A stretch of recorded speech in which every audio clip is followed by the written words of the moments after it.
Jesus não cometeu pecado, nem dolo algum se achou em sua boca.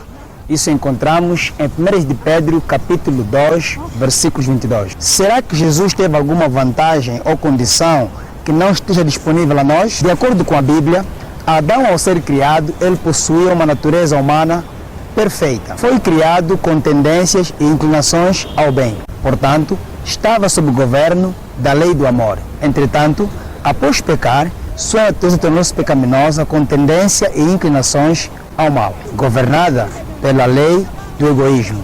E Jesus, que natureza humana assumiu? A do Adão antes da queda ou de Adão depois da queda? Viveu ele uma vida perfeita em carne santa ou em semelhança da carne pecaminosa?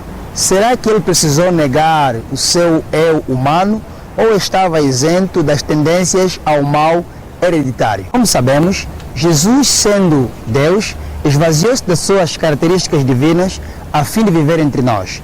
Vamos ler em Filipenses, no capítulo 2, versículo 6 e versículo 7, para confirmarmos isso que acabamos de dizer. Leia comigo. O qual, tendo plenamente a natureza de Deus, não reivindicou o ser igual a Deus, mas, pelo contrário, esvaziou-se a si mesmo, assumindo plenamente a forma de servo e tornando-se semelhante aos seres humanos. Você percebeu? Jesus, sendo Deus, não teve por usurpação ser igual a Deus. Porém, ele esvaziou-se a fim de tornar humano e viver entre nós e teve uma morte cruel no Calvário.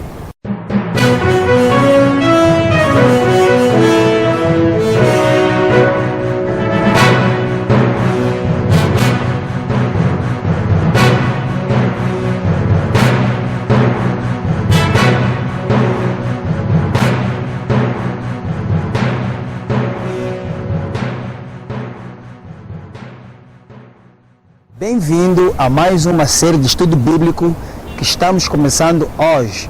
E é um prazer ter aí você que nos assiste ao longo da nossa série. O tema para hoje é: que espécie de homem foi Jesus? Vamos agora encontrar um sítio melhor para em conjunto estudarmos esse assunto mais profundo. Acompanhe essa série, não saia dali, está começando apenas. E esse assunto é muito tremendo e polêmico.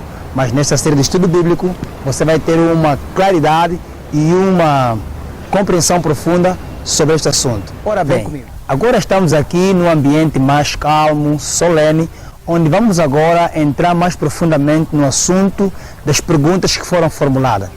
O Senhor Jesus, antes de vir à Terra, como sabemos, de acordo com João 1, versículos 1 e 12 a 3, ele era Deus. Portanto, sendo Deus, Jesus era onipotente, onisciente e onipresente. Vamos agora entrar em detalhes dessas características: onipotente, onipresente e onisciente. Jesus, sendo Deus, era onipotente, mas por um lado ele afirmou o seguinte: acompanha comigo em João capítulo 5, versículos 30. Vejamos o que ele afirmou, sendo que ele era Deus onipotente, mas aqui em João capítulo 5, versículos 30, ele faz uma outra afirmação. Leia comigo. Por mim mesmo nada posso fazer. Conforme ouço, assim julgo, e o meu julgamento é justo, porque não busco agradar a meu próprio desejo, mas satisfazer a vontade do Pai que me enviou. Logo, esse texto mostra que Jesus esvaziou-se e que ele já não tinha mais aquela onipotência quando estava no céu. Bom, por outro lado, Jesus afirmou, ao contrário do que acabamos de ler aqui. Leia comigo a afirmação de Jesus em Marcos 10, versículos 27. E Jesus, fixando neles o olhar, lhe revelou: para o homem isso é impossível, todavia não para o Senhor, pois para Deus tudo é possível. Em João capítulo 5, versículos 30, Jesus disse que por ele mesmo ele podia fazer. Isso significa que ele esvaziou-se da sua onipotência. Porém, em Marcos capítulo 10, versículo 27, ele falou que para Deus nada é impossível. Você viu aqui os dois ângulos? Jesus afirmou da sua onipotência e também de como ele se esvaziou da sua onipotência. Agora vamos num outro ângulo, que é da sua onisciência. No livro Fundamento da Educação Cristã, na página 347, a serva do Senhor Ellen White, afirmando sobre a humanidade de Cristo, a quando ele se esvaziou da sua onipotência, disse o seguinte: nosso próprio Salvador, quando suportando a própria humanidade, reconheceu que de si mesmo nada podia fazer. Você percebeu? Jesus, sempre que suportava a prova, sendo ele humano, reconheceu que dele mesmo nada podia fazer. Por isso, em João no capítulo 5, versículos 30, Jesus disse que ele dele mesmo nada podia fazer. Isso quer dizer que Jesus esvaziou-se da sua onipotência. Agora vamos falar sobre a sua onisciência. Onisciência significa aquele que sabe o fim desde o princípio, ou seja, sabe tudo. E sendo Cristo Deus, ele sabe o fim desde o princípio. Mas em Lucas capítulo 2, versículo 52, vamos perceber que Jesus esvaziou-se da sua onisciência. E para que ele pudesse saber o fim, ele tinha que depender do Espírito Santo. Logo, Jesus era tremendamente humano. Acompanha comigo em Lucas 2, versículo 52, que diz assim: Jesus se desenvolvia em sabedoria, estatura e graça na presença de Deus e de todas as pessoas. Você viu só? Se Jesus é Deus, logo ele é sábio.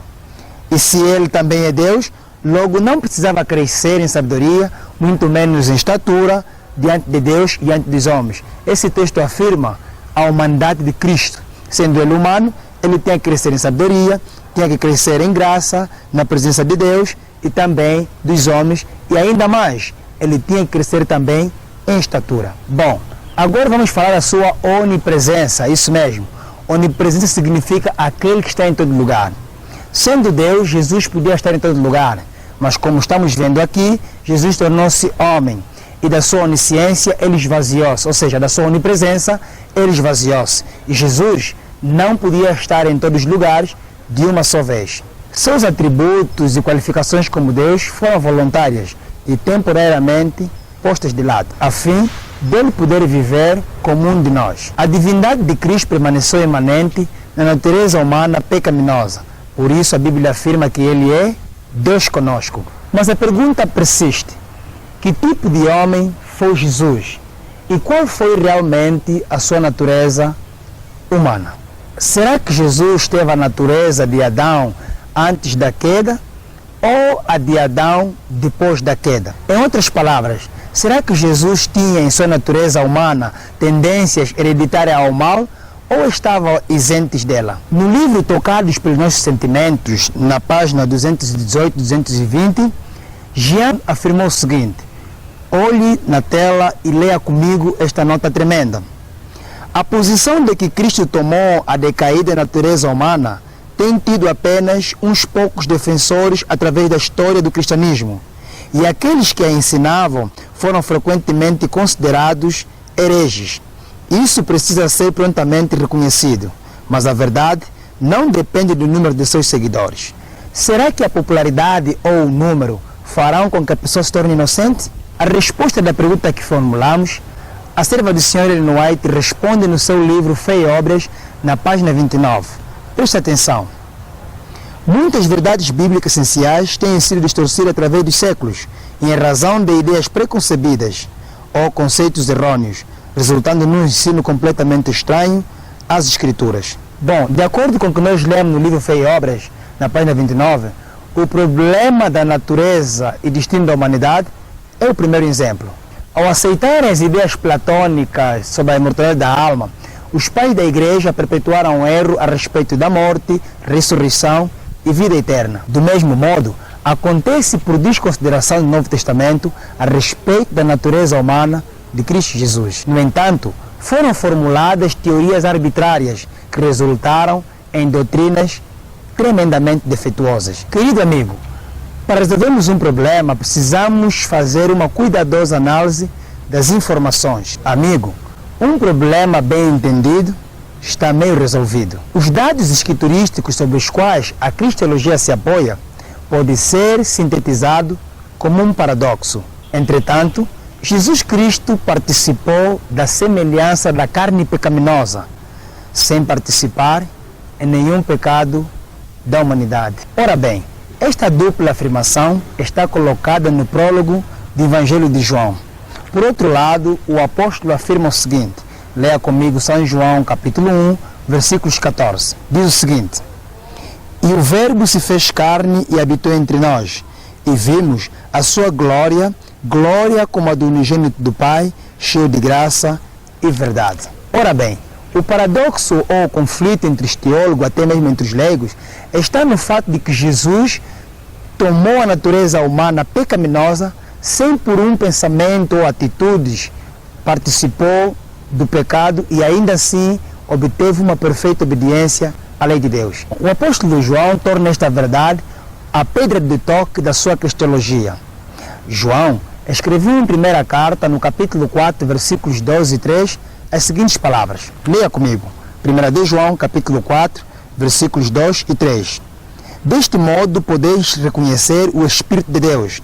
Todo espírito que confessa que Jesus Cristo veio em carne é de Deus, mas todo espírito que não confessa Jesus não provém de Deus. Ao contrário, este é o espírito do anticristo, a respeito do qual tendes ouvido que havia de vir e presentemente já está no mundo. Querido amigo, a palavra carne no Evangelho de João tem geralmente a conotação pejorativa.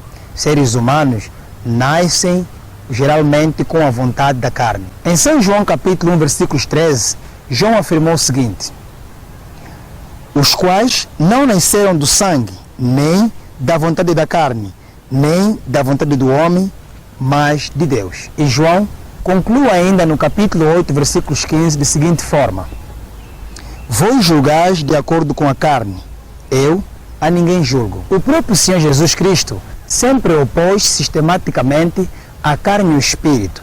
Leia comigo em João capítulo 3, versículo 6, quando ele esteve com uma conversa com Nicodemos. O que é nascido da carne é carne, mas o que é nascido do espírito é espírito. Ainda em João, no capítulo 6, versículo 63, Jesus deu ênfase às seguintes palavras: é o espírito quem dá vida, a carne em nada se aproveita. As palavras que eu vos tenho dito são espírito e são vida. O apóstolo Paulo também enfatiza nas suas epístolas a oposição entre a carne e o espírito na pessoa de Jesus. Hoje, ficamos por aqui. No próximo estudo, vamos entrar mais profundamente sobre esse assunto. Estamos juntos. Até o próximo estudo.